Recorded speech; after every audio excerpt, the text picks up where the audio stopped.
Welcome to 60 Skills. The topic of today's lecture is What Spirits Can Do for You, Part 3, Making a Deal.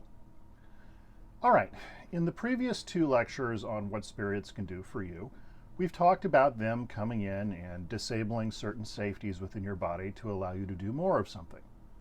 We've also spoken about the role of intelligence gathering, or essentially being given more information regarding a given topic that the entity happens to be a specialist in. Now we are going to talk about what is perhaps the most common use of entities, making a deal. Now this typically falls into one of two categories.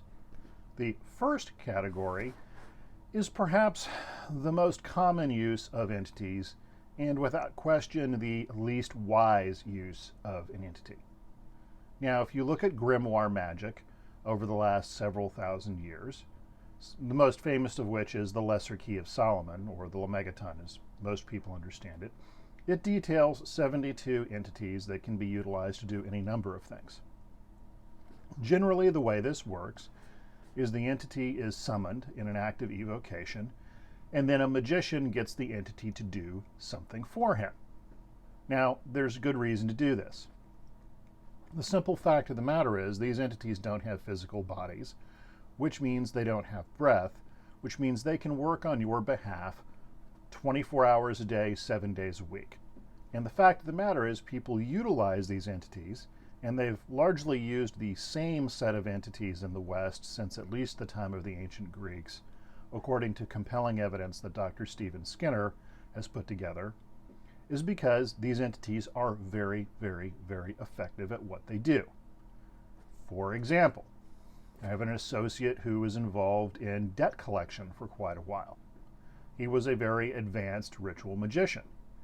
So he engaged in what I would call demonic debt possession, or as he liked it, demonic debt collection, or as he would like to say, they're going to pay or they're going to pay. He would task a series of entities to go out and get people who owed money to other people to encourage them to pay. He was very successful at this. In one such incident, he had one client that was owed over $42,000 from several different sources, and he collected over $14,000 of that within a week. And these are people who had been strong-arming his client for quite a while. All right, so that's an example of something very practical they can do for you. But there's catch. You see, again, as entities that don't have physical bodies and therefore don't have breath, they don't have energy, which means the energy required to do the things that they do on your behalf has to come from somewhere. Now, most ritual magicians make a big deal about offerings. Leaving out some food, leaving out some paper money, some whiskey, burning incense, this kind of thing. And that certainly can take the edge off. However, as a practical matter, if the entity is doing something ongoing for you, and that thing requires a lot of energy, which all of it does, because just this entity expressing itself in this world requires a tremendous amount of energy.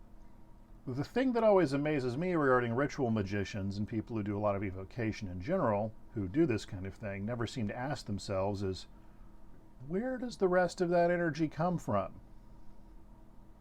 It comes from you. And this is the big disadvantage to working with entities in this regard.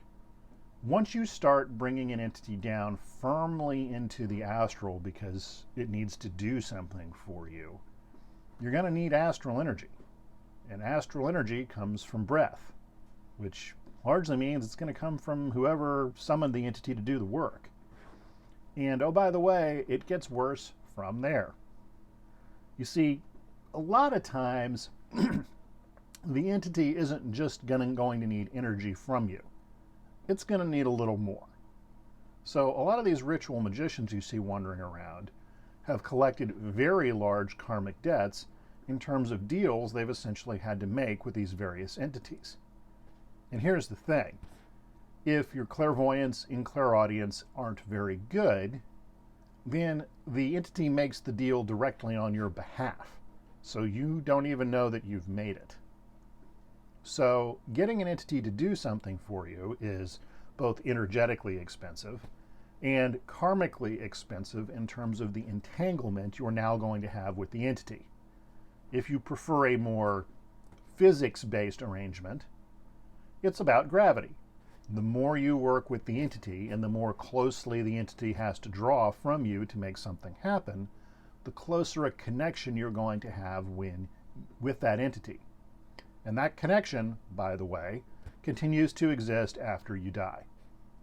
So this is not a very good use of your time or effort. On the other hand, if the transfer is only information-based, not much of a problem. If it's coming in and simply disabling certain protections within your body so you can do things you wouldn't normally be able to do on your own or attune you to a certain energy, again, that's not really requiring a long-term connection with that entity. Probably not that big a deal. But the second the entity starts to do something for you, again, this is largely an astral level phenomenon. Well, now the astral level phenomenon of the gravity of the karma and the issue of credits and debits starts to come into play. And this comes into something very anecdotal that I've noticed, but well worth considering. People who specialize in the spirits of the Lesser Key of Solomon or the Lemegeton tend to have a slightly unusual energetic vibe around them. As a result, a lot of people don't really like being around them a whole lot. I'm not going to say this always happens, but it seems to have happened often enough to be a thing. On the other hand, many of the entities from Franz Barden's second book on magical evocation, I've known people who've done a lot of that work and they seem as normal as you or I. So this is one thing to consider. Now, there's another aspect of deal making in terms of your magical development. This largely happens when someone joins a formal school on the astral level. The 360 heads of the Earth Zone, that's an example of this. By making a deal with one of these entities, usually to pay them back in service after you've died, they can greatly enhance your ability to do things. Franz Barden talks about this in his first book, Initiation into Hermetics, in terms of making deals with the elemental lords to permanently enhance your ability with working with certain elements. Now, on the one hand, once this has been done, that ability exists through multiple lifespans. On the other hand, if you owe a certain amount of term of service to someone on the astral, which by definition is a timeless place, no matter how minor that entanglement is in years in this world, it's a seemingly timeless thing in that world. So you're actually on the hook for a lot more than most people realize. So it's a trade-off. If you're doing it for the sake of magical development for something you haven't already done, perhaps it's worth it. If you haven't, if you're just asking for, a new car or something like that, probably definitely not worth it.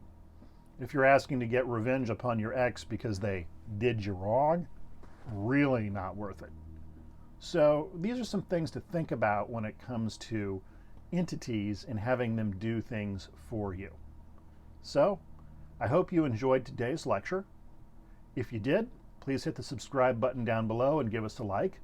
If you'd like to learn more about the 60 Skills curriculum, please check out the details under the video below. Otherwise, have a great day and be well.